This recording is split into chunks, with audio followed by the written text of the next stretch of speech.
Right. It just doesn't feel like there's any end to that. That's no longer an entertainment company, right? I mean, that's lifestyle. It's life. It's a life company, right?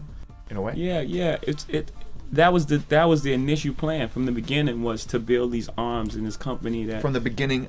Not the beginning, not from Rockefeller Records, but from the inception of Rock Nation after post Def Jam days, was to, again, I was looking at the model that exists currently and was like, okay, why isn't this thing all working together? Even if you look in a record company, the publishing arm doesn't speak to the A&Rs. It's like, why are these two things separate? And I have a feeling that is an accounting thing. Some kind of accountant to keep the books separate, so this don't take a hit, and this you protect this. But okay, that's cool. You can separate the accountant, but why aren't they speaking? Because they both go hand in hand. And we just all those things that seem to be broke, in my opinion, that I wanted to bring together. So we started out. If you remember, Rock Nation, we didn't release an artist for 3 years, maybe more. But we signed writers and producers, and that pretty much, we took care of the engine first. In the garage, making sure it's running. That pretty much kept the company afloat, so we could take our time and find the J. Coles and the Rita Oras and make sure they had the proper A&R, and that we didn't just throw them out in a market where it's so much going on so fast, and people have ADD, and their attention span is so short, and it's the internet, and I'm watching the internet, and I'm watching TV, and I'm listening to music, and people are preoccupied with so many things. So when you get their attention for that second, it better be good. Because then they turn away from it. If it's not good, this is interesting. But then you got to hold it. I could spend some time here. Well, that last line is the line. That's the single, like. You could occupy and get a bit of mind share, right? That's what you're going for, right? And you hold on to that, and it had better be right. So, we take our time, and maybe not be most popular with artists, especially new ones that I want to come out tomorrow. But I think in the case of J. Cole, I think that A&R development really helped him and worked for him. The album that he put out was an album that he brought in the first time, and he thought he was ready. And now, and you look at his career now, he's in the place of, he's going to be here for as long as he wants to do it. As long as he's inspired, because now he has the attention of the public. But you love to pace things, right? I mean, you don't seem like you're in a hurry ever. Really, in a way. I'm really more. I'm focused on doing I'm doing great things. So whether that takes a day or 10 years, it doesn't matter to me. The time. Time is a man-made concept, right? So you can do whatever you want with it. And you can. It's not the same for everybody, but it's inspiring to see somebody that can build a situation whereby you can. Yeah, but you can always strive to be great. You can always strive to do great things. You don't have to say, okay, I'm going to put this out because, this is the summer record. That's the wrong reason to put out records. For a long time, that was the thing. Like, let's put this record out because it has a summer buzz to it. And let's put this out winter, like seasonal records. You mean I'm only gonna play this in the winter, summer? Right. Okay. Should I put that on? It's more autumnal to me. I'm not sure I'm really in the mood for that. Give me a month. Can you switch off from the business when it comes to making a record? When you're in that headspace in Jungle Studios and you've got people and things going on around you, and you can do that? I've been doing that from the beginning, but on a smaller scale, of course. From the beginning in Rockefeller Records, and when we started Rockefeller Records, I forget what I was. CEO, or we just made up these titles. Dame was the CEO. I was the COO or the CCO. That's just like childlike visualization, right? You're basically playing fantasy music. Absolutely. That's kind of what you're doing. So I was pretty much straddling the fence from the beginning, on a smaller level. So same thing. It's just when you're in there, you're making music. You have to make music, and you have to. I'm able to focus. I'm able to focus on what I'm doing at that moment, and then, take care of the rest later. Let's talk about sports, man. I love that. It's just it's kind of ingenious in a weird way to think that someone's going to go from music into sports, because really the lines are no longer really blurred, right? Yeah. I mean, it's just like... We grew up in the same place with cousins. You know what I mean? You know, it's pretty much the same thing. You know? Yeah, we play basketball, you listen to music, you know, you listen to music when you're training to play basketball. It just goes round and round, whatever the sport is. I mean, the pressures, though, that go with that, I mean, as an industry in itself, already we can draw some, you know, some financial comparisons, which are like sports, music these days, right? So the pressure should go with that.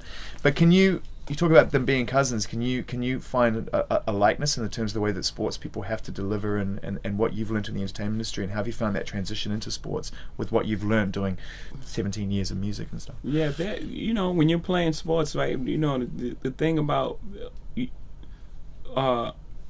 anything, you have to take your craft seriously. You have to take your craft seriously, and you work on it every day. You know, they're you know, because of the level and the height they're playing at, their thing it's set. You have to practice every single day. No one tells a musician that you have to go to the studio and you have to practice on your craft every day. They should. Yeah. They really should. But no one tells a musician that, right? Yeah. So it's already ingrained in them to work on their craft always.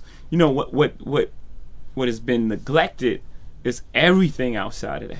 You know, they do the checklist. They go knock on Coca-Cola door, Nike's door, and that's it. You're not worried about the guy's, you know, financial situation, mental health, yeah. You know, that's why these guys go broke. Now you have these huge contracts, but the average, I want to say, football player is broke within 3 to 4 years. It's unbelievable that these are the real stats. And no one's doing anything to correct it. Because it's someone else. You know, maybe the players. That's maybe unfair to say. Maybe the Players Association. You know, they're trying to do a bit of it. But I'm the people that's representing them. Yeah. You know, the business needs to take some responsibility for its earnings, what it gets out of it. Exactly. Yeah. So you're going to people in sports, and you're saying, we want to provide the same kind of umbrella of development and support that we give to our artists for you. Right. How's it going? Fantastic, right? I mean, within 2 months we had Robinson Cano and Kevin Durant. You know, that's a good response. Yeah, that just doesn't happen. Okay, so it's going well with the players because they love it. They're like, finally, you know, I got someone who cares. How's it going with everybody else who's been doing it another way? Yeah, they're fighting it. They're fighting it because for 2 reasons. They're fighting it because, you know, it means you have to work now. You know, they're gonna see at 2 in the morning when you get that phone call, you've got to pick up. You have to work now, and they're not comfortable with that. They've been spending 15, 20 years just sitting back collecting a check. You know, and now they have to get out and they have to get up and they have to work and they have to care about these clients because they're gonna see the work that we're doing and say, hold on for a second, why am I not getting this sort of service? What are you doing? What have you done this week? And, you know, those questions are going to start coming. So they're intimidated by that, the fact that they have to work, and they're intimidated by the fact that their clients will want to come to us. But if they're doing a great job, there's no reason for any client to switch. I mean, other than trying to, you know, this is people's lives. They think that they want to hang around me because, you know, I'm famous, but they can do that anyway. Yeah. They don't have to sign to Rock Nation to you know. And also, you're famous because there's very few people out there who are scaling the heights that you're scaling. In sports, they're all famous. Right. Their whole team is famous. I mean, it's like, you know. So, those 2 reasons. They think the clients are going to leave them because they you know, and their conscience is telling them, I'm not really earning a check. Please don't go to jail. Yeah, I'm not really earning. I mean, because if you're confident and I know that I've done a great job, I'm like, I have no fear of that because, you know, I'm doing a great job, but their conscience is telling them I'm not doing what I should be doing, and this is not cool that someone's around that is threatening to, you know, really do the job. So I have to get up now. I have to get up in the morning. I have to make some phone calls, and I have to manage these affairs, and I have to make sure this guy's health and mental health is correct. So when he get on the court, you know, everything is going on, and you know, his mama's situation is good. Some guys sign and never see the agent. Yeah. They see him on the signing day and just never see him. That's crazy to me. And you know, it's like Jerry Maguire. That movie's that's very old, that movie. And hoping to get fired because they, you know, they have this you know, this tale that they still get paid. So they're almost hoping to get fired. Like, okay, you fired me, I'm still getting paid for the remainder of the contract. That's ridiculous. Yeah. You move in political circles now. I don't. You kind of do. I don't. A little bit. Yeah, but I don't want to though. Please. Well, you know, you've got a friend who has a pretty good job, as far as jobs go. He's, you know, so how is that? Let's talk about what you just said, because you're like, I don't, but yet people see you at the inauguration and they know that you have his ear and you communicate, and you've been instrumental in helping drum up support for him at times when he needed it. Yeah. So how do you balance out that and your reticence to get involved? Yeah, my thing is about hope. The hope that a person like Obama inspires an entire nation, and even outside the nation. Everyone outside of America was like, wow. Oh, totally. It was a time where we all watched his rally in Berlin. It was a time when people was getting, you know, they were getting this sort of aversion to American. Like you preach these ideals, but you don't really practice them, you know.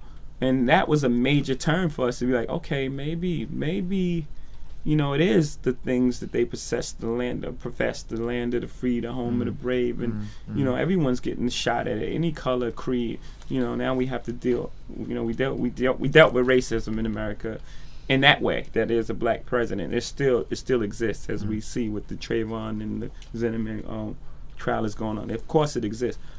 But we've dealt with that in some way. We have to deal with sexism, of course. That's the next thing. But I'm more on what I support.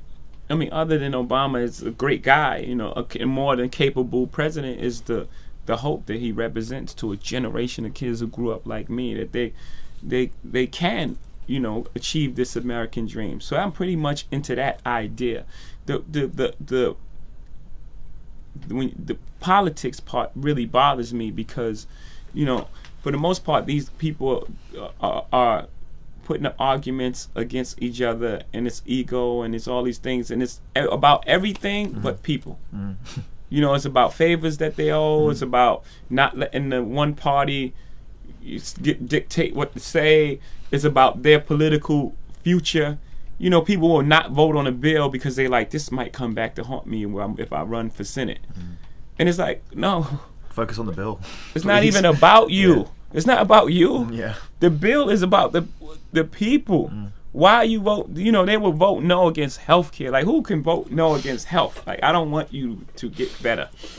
Yes, it's true. You can, I don't. Who could do that? Right? You're on your own. Yeah, unless there's some sort of, you know, some sort of company, like, I'm gonna back you when it's time. You know, there's all these other things that involved in politics. I don't want none of. I don't want to deal with any of that. I don't want to be anywhere. I don't want to be close to that.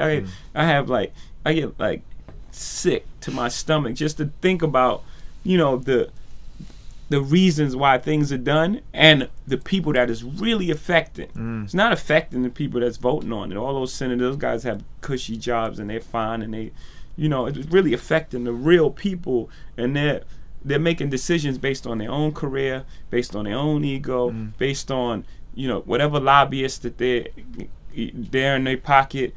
You know, I just think, like, it's not like there's some kind of generation of human beings that were born into this with this attitude of, like, what's mine is mine and yours is mine and this, that, and everything else. It's like, there are good people who go into it with good intentions, so the process is just toxic. Yeah. And I'm talking about globally. I'm not just focusing on one country in particular. And that's